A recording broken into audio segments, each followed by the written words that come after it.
Before dawn on June 6, 1944, thousands of young men stood packed inside shaking landing craft, staring into dark, violent water off the coast of Normandy, France. Many were barely 18 years old. In minutes, steel ramps would drop, and everything would change. The operation had been set in motion the night before. Late on June 5, 1944, Allied paratroopers boarded aircraft across southern England.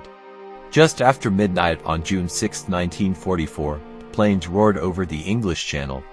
Red and green lights flashed inside the cabins, then the jump. Thousands of American and British paratroopers descended into darkness behind enemy lines. Many landed miles from their designated drop zones, scattered across fields and hedgerows. But even in confusion, they cut communication lines, seized key bridges, and disrupted German reinforcements.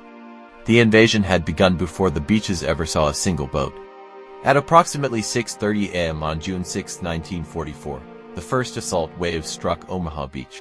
The sea was rough, and landing craft drifted off course. Some soldiers were dropped into water too deep, weighed down by heavy packs.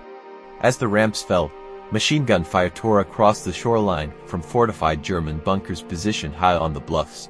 Within minutes, chaos consumed the beach. Officers were hit. Radios were destroyed. Entire units were pinned down against the sand. But Omaha was only one piece of a massive operation known as Operation Overlord.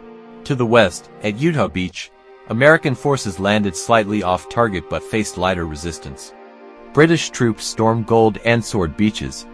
Canadian forces hit Juno Beach under intense fire. Naval guns thundered from battleships offshore. Bombers had attacked German defenses overnight, though many bombs missed hardened concrete positions. By mid-morning on June 6, small groups of soldiers at Omaha began pushing forward. Engineers cleared beach obstacles under fire. U.S.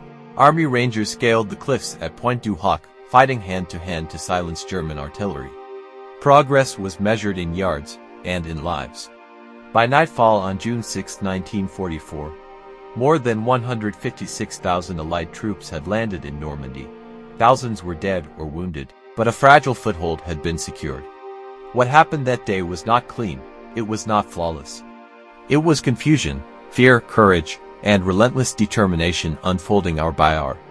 On June 6, 1944, the Atlantic Wall, Hitler's massive defensive barrier, was breached, and though the war would continue for nearly another year in Europe, the tide had shifted, step by step, beach by beach, hour by hour. D-Day succeeded not because it was perfect, but because, even under impossible fire, they kept moving forward.